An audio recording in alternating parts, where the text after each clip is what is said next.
The clock struck midnight inside the small-town animal clinic, and Dr. Harris had never seen anything like it. A German shepherd named Grace lay trembling on the examination table, clearly in labor, yet refusing to give birth. Her belly moved in strange, rhythmic waves, and every time the vet touched her, she growled softly, as if protecting something deep inside. "She should have delivered hours ago," the nurse whispered. Dr. Harris pressed his stethoscope to her abdomen and froze. There weren't just a few heartbeats. There were dozens. Too many. And they didn't sound normal. Panic swept through the room as he ordered an ultrasound. When the image flickered onto the screen, everyone went silent. Then Dr. Harris stepped back, whispering, "Oh my God, this can't be real." Before we start, make sure to hit like, share, and subscribe. And really, I'm curious, where are you watching from? Drop your country name in the comments. I love seeing how far our stories travel. The clinic was unusually quiet that morning. Only the faint hum of machines and the smell of disinfectant filled the air as Dr. Harris scribbled notes at his desk. He'd been a veterinarian for over 20 years. He'd seen everything from snake bites to premature births, but nothing could have prepared him for what was about to walk through his door. The door burst open, and a stranger stumbled in, cradling a trembling German shepherd in his arms. "Please, you've got to help her," he pleaded. "She's in labor, but something's wrong. She won't give birth." Dr. Harris rushed to the examination room. The dog, later identified as Grace, was panting heavily, her belly swollen yet eerily still.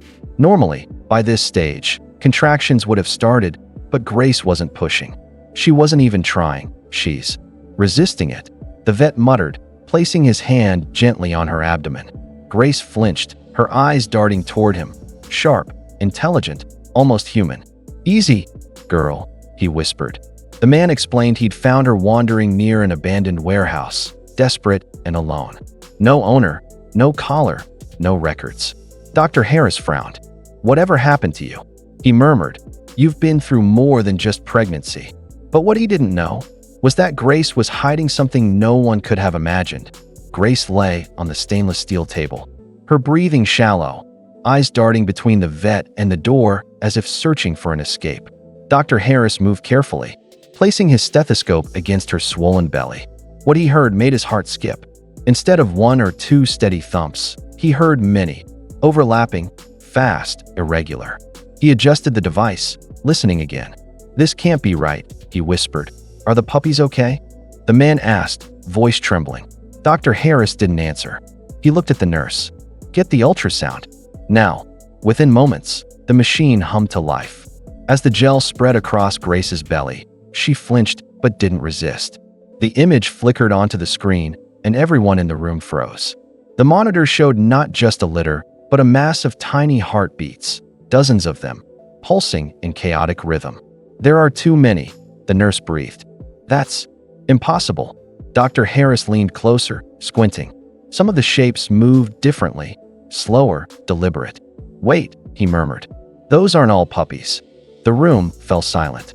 Grace whimpered softly, her paw twitching as if she could sense their fear. The monitor beeped erratically, the image distorting as her heartbeat quickened. "Doctor." Harris looked up, his voice low but urgent. "Prep for surgery. Whatever's inside her, it's not normal." The operating room was tense, every movement calculated, every breath heavy with anticipation. The overhead lights cast a sterile glow as Dr. Harris and his team worked swiftly. Grace was sedated, her body trembling as the anesthetic took hold. The monitor beeped steadily, but the vet's pulse raced. "Scalpel," he said quietly. The nurse handed it over with shaking hands as the first incision was made. The room fell completely silent. Then, movement. A faint ripple ran through Grace's abdomen, like something alive pushing back. Dr. Harris froze mid-cut. "Did you see that?" he whispered. The nurse nodded, eyes wide. Carefully, he continued, opening the womb, and what spilled out made the entire room gasp. One by one, tiny puppies emerged, breathing, moving, alive. 6, 8, 10, 14. The nurse covered her mouth. This isn't possible," she stammered. "No dog can carry this many." But there was one more. The last one looked different. Its fur was pure white, its body smaller but stronger. As Dr. Harris lifted it, the pup's eyes flicked open, bright, intelligent, unblinking. It made a sound that wasn't quite a cry, but something deeper, almost human. Suddenly, Grace's heart monitor spiked, beeping frantically. Even under sedation, she stirred, her paw twitching toward the pup.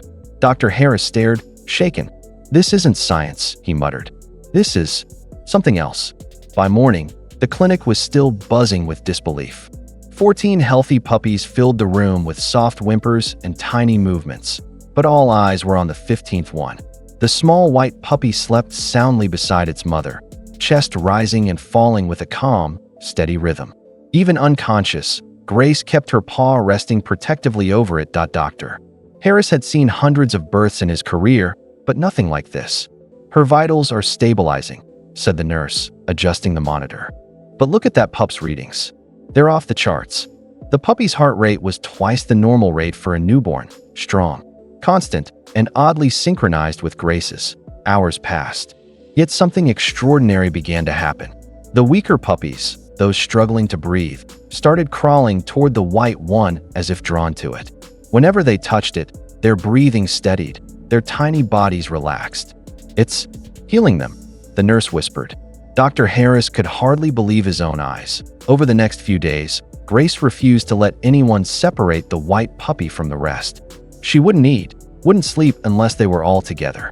When the staff turned off the lights at night, the security camera caught something chilling: the white pup standing for a few seconds, staring directly into the lens before lying back down. Dr. Harris rewatched the footage in silence. "She's not just protecting her puppies," he murmured. "She's protecting something bigger." 3 days later, as word spread about Grace's miraculous litter, reporters and animal researchers began calling the clinic nonstop. But one message stood out. It came from a government research institute. The voice on the line was firm, almost cold. "Dr. Harris, that dog, Grace, was registered under Project Helios. We need her and the puppies transferred immediately." Dr. Harris froze. "Project Helios?" he repeated. The caller continued. "A classified military breeding program, designed to enhance canine intelligence, empathy, and survival instincts. It was shut down years ago. The subjects were supposed to be terminated." The line went dead. A chill crawled up his spine. Grace wasn't just an abandoned dog. She was part of an experiment that was never meant to exist. That night, the sound of tires crunched outside the clinic. Black SUVs pulled up silently. Men in suits stepped out, their expressions unreadable. "We're here for the animals," one said flatly. Grace, sensing danger, leapt to her feet, teeth bared. Her puppies huddled close, the white one, Hope, in the center, glowing faintly beneath the flickering light. When one of the men reached for the litter, Grace lunged. The lights flickered violently, equipment sparking. Then came a high-pitched cry, not from Grace, but from Hope. Every bulb shattered at once, plunging the room into darkness. The agents stumbled back, shouting. Dr. Harris shielded his eyes. When the lights returned, the men were gone, vanished. Grace lay panting beside her puppies, unharmed. The only sound in the room was the faint hum of the white pup's heartbeat. When dawn broke, the clinic looked like a war zone. Broken glass, overturned equipment, and scorch marks across the floor. Yet Grace and her puppies were alive, sleeping peacefully as if nothing had happened. Dr. Harris sat beside them, exhausted, his mind racing with what he'd witnessed.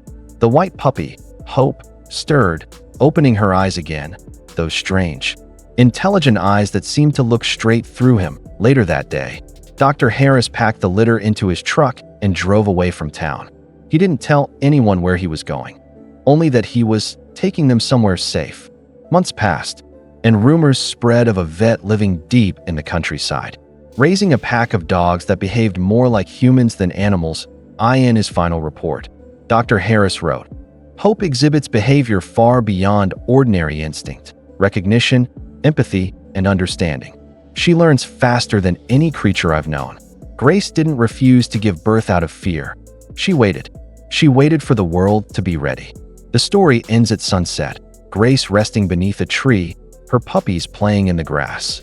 The camera pans to Hope, watching quietly, her eyes glinting like gold. Some say she smiled before turning away, as if she already knew the future.